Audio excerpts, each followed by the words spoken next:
सो बच्चों, जैसा कि हम जानते हैं कि एसी करंट अपना वैल्यू और डायरेक्शन टाइम के साथ चेंज करता रहता है, तो उसका एवरेज वैल्यू ज़ीरो होता है।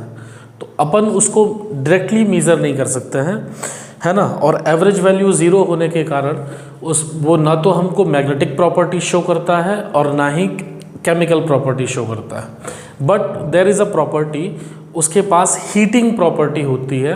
तो हीटिंग प्रॉपर्टी के थ्रू हम किसी भी वायर पे, किसी भी कंडक्टर पे, सर्किट पे हम एसी करंट को या एसी वोल्टेज को हम मेज़र करेंगे। तो जैसा कि आप जानते हैं कि किस डीसी करंट में पावर जो होता है, या हम हीट ही जनरली बोले, that heat is equal to कितना होता है आपका I²R_T, है ना। So I current is flowing for T time, तो हम ये फॉर्मूला देते हैं, जूल्स लॉ ऑफ हीटिंग से आपका ये निकलता है। तो सेम हम इसी से कंपैरिजन करते हैं एसी करंट को भी।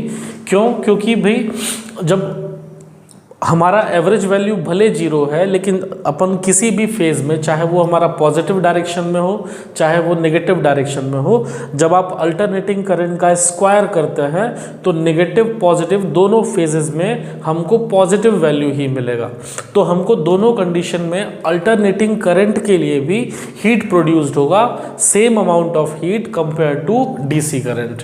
ठीक है बच्चों, तो ये जो हमारा सेम अमाउंट ऑफ हीट जो प्रोड्यूस हो रहा है due to this average current, या हम बोले इफेक्टिव करंट जो हमको मिल रहा है किसी भी सर्किट में, that is called RMS value of current, which full form is root mean square of AC.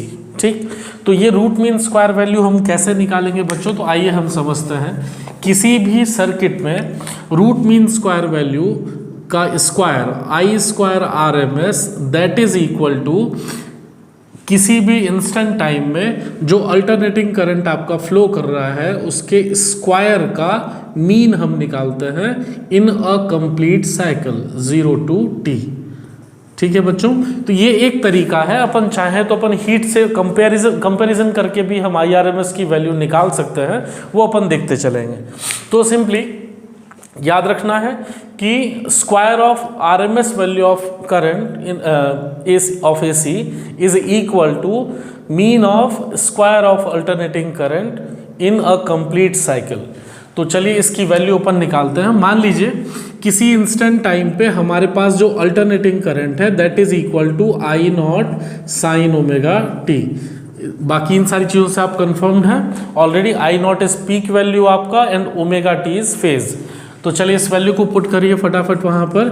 I²RMS that is equal to 0 to t और I0 का square sin² ωt dt divide by में आपके पास में आ गया t। ठीक है, तो आप देख रहे हैं इंटीग्रल का साइन है आपके पास में, तो बाकी सारी वैल्यूज बाहर कर लीजिए आप। I0 का स्क्वायर डिवाइडेड बाई t और sin² ωt आपका इंटीग्रेशन के लिए बचा sin² ωt dt। sin² ωt को बच्चों आप cos के फॉर्म में तोड़ेंगे तब आप उसका इंटीग्रल कर पाएंगे। तो इसका फॉर्मूला होता है 1 - cos 2 ωt डिवाइडेड बाई 2। ठीक है बच्चों, चलिए 2 को भी बाहर कर लो, इंटीग्रेशन करना इजी रहेगा।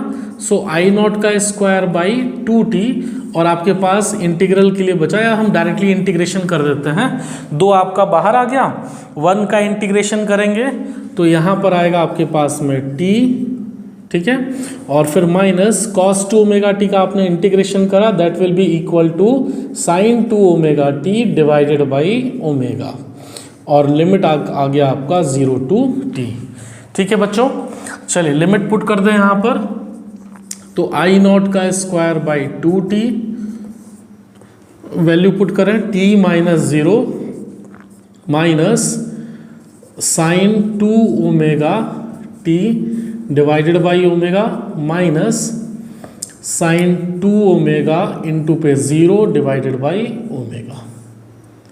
ठीक है बच्चों, तो चलिए सो आपका I²RMS value will be equal to, ध्यान से देखिएगा यहाँ पर t - 0 t बचा आपका, साइन 2 ओमेगा टी, वहाँ पर आप वैल्यू पुट करें, आपको याद होगा ओमेगा टी जो है, ओमेगा टी का वैल्यू होता है 2 पाई, तो यहाँ पर आपको मिला sine 4 pi divided by omega, और माइनस अंदर गया प्लस आ गया, and that will also be equal to 0 as sine 2 omega into 0 sine 0 आ गया, और साइन 0 की वैल्यू भी क्या होती है आपकी 0। यहाँ ध्यान रखना है साइन 4 पाई ये भी वैल्यू आपकी 0 के इक्वल होगी ना, तो आई स्क्वायर सॉरी एक सामने की वैल्यू मैंने रखना भूल गया मैं, so I square R M S that was equal to I naught का स्क्वायर डिवाइडेड बाई 2t, है ना। चलिए यहाँ सारा कुछ 0 हो गया बच्चों आपका, तो क्या बचा आपके पास में आई नॉट का square divided by 2t into पे आ गया आपके पास में t से t कैंसिल, और लास्ट आपके पास में आया आई नॉट का स्क्वायर डिवाइडेड बाई 2। ठीक है, अब I square R M S था बच्चों, यहाँ से आप आई आर एम एस का वैल्यू निकालेंगे तो that will be equal to I naught का square divided by 2 which is equal to I naught divided by root 2। So R M S value किसी भी सर्किट पे AC करंट का that is equal to I not by root 2, या आप चाहें तो इसको ऐसा भी लिख सकते हैं I R M S is equal to 1 by root 2 is equal to approx 0.707, और इनटू पे आ गया आपके पास में आई नॉट। ठीक है बच्चों, तो आरएमएस वैल्यू आपकी इफेक्टिव वैल्यू है जो किसी भी सर्किट पे आपको मिलेगी। जैसे आप कोई भी आप अप्लायंस देखते हैं, वहाँ पर आपके पास में एक वोल्टेज का करंट का एक रेंज रहता है यहाँ पर, है ना। तो जब वोल्टेज का आपको रेंज दिया है, मान लीजिए 200 से 220 वोल्ट दे रखा हुआ है, तो वो आपकी आरएमएस वैल्यू होती है ना। पीक वैल्यू आपकी वहाँ से ज़्यादा होगी। जैसे देखिए, सपोज मान के चलिए किसी सर्किट पे आपको जो, अच्छा ये सेम फॉर्मूला जैसे मैं अभी वोल्टेज की बात कर रहा था, पहले हम उस पर लिख लेते हैं। तो एज इट इज सेम जैसा कि हमने इसको बनाया, आप वोल्टेज के लिए भी लिख सकते हो। तो that is V R M S is equal to V naught by root 2। आप ईएमएफ के लिए लेना चाहो तो E R M S that will be equal to E naught by root 2, है ना। तो सेम प्रोसीजर होगा बच्चों। यदि आपको कभी V R M S is equal to V naught by root 2 proof करने को बोलेगा, तो आप सीधे सीधे V square R M S is equal to, same process लेना है, आई का जगह पे आपको वी लिख देना है, and V is equal to V naught sine omega T. बाकी सारा प्रोसेस सेम रहेगा, ठीक है। सो यदि हम बोलें कि हमारा पीक वैल्यू किसी का भी, चाहे अपन वोल्टेज का लें, तो वोल्टेज का peak value V naught will be equal to root 2 times of V R M S, है ना बच्चों, ये ध्यान में रखना है। अब जैसे मैं कह रहा था कि सपोज किसी टाइम पे आपको आर एम एस वैल्यू मिलता है, दैट इज आपके मान लीजिए सर्किट पे है 220 वोल्ट, ठीक है बच्चों। तो आपका उस सर्किट पे एक साइकिल पे हमको पता है कि अल्टरनेटिंग करंट एक बार पॉजिटिव डायरेक्शन पे मैक्सिमम वैल्यू पीक करता है और एक बार नेगेटिव डायरेक्शन पे।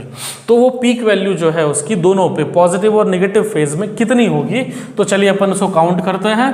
तो V naught is equal to, अपन ने देखा root 2 times of V R M S, तो root 2 times of V R M S आपका दे रखा है 220 वोल्ट, और रूट 2 का वैल्यू होता है आपका 1.414 अप्रॉक्स, एंड इनटू पे आ गया आपका 220 वोल्ट, और ये आपको लगभग मिलेगा बच्चों 314 अप्रॉक्स, मान के चल रहे हैं हम लोग 314 वोल्ट, ठीक है बच्चों। तो आपको ये ध्यान में रखना है, डीसी करंट आप जानते हैं कि डीसी करंट जो है अपनी वैल्यू को चेंज नहीं करता है, या चेंज करता भी है तो बहुत स्लाइटली चेंज करता है, बट कभी भी अपना डायरेक्शन चेंज नहीं करता, है ना। जबकि एसी करंट जो है अपना मैग्नीट्यूड और डायरेक्शन दोनों के दोनों टाइम के साथ कंटिन्यूअसली चेंज करता रहता है इन अ कंप्लीट साइकिल। तो ये आपको ध्यान में रखना है। और जैसे डीसी वैल्यू हम बोलते हैं, यदि आपने डीसी अप्लाई करा वोल्टेज 220 वोल्ट, तो आपको जो इफेक्टिव वैल्यू है दैट विल आल्सो, मतलब आपका जो वैल्यू जो आपको मिलेगा वो 220 वोल्ट ही मिलेगा, वो फ्लक्चुएट नहीं होगा। जबकि यदि आपने एसी पे आपने 220 वोल्ट अप्लाई करा हुआ है, 220 वोल्ट आपका आरएमएस वैल्यू जो आपकी इफेक्टिव वैल्यू है आपकी, वो आपने अप्लाई करा, तो जो पीक वैल्यू जो वो गेन करेगा एसी आपका, that will be near by equal to 314 volt, ठीक है। तो इससे हम ये भी पता लगा सकते हैं कि एसी ज़्यादा डेंजरस है या डीसी ज़्यादा डेंजरस है। तो आप समझ ही रहे हैं कि भाई एसी की वैल्यू बढ़ करके 314 वोल्ट हो जाती है, so AC is more dangerous than DC.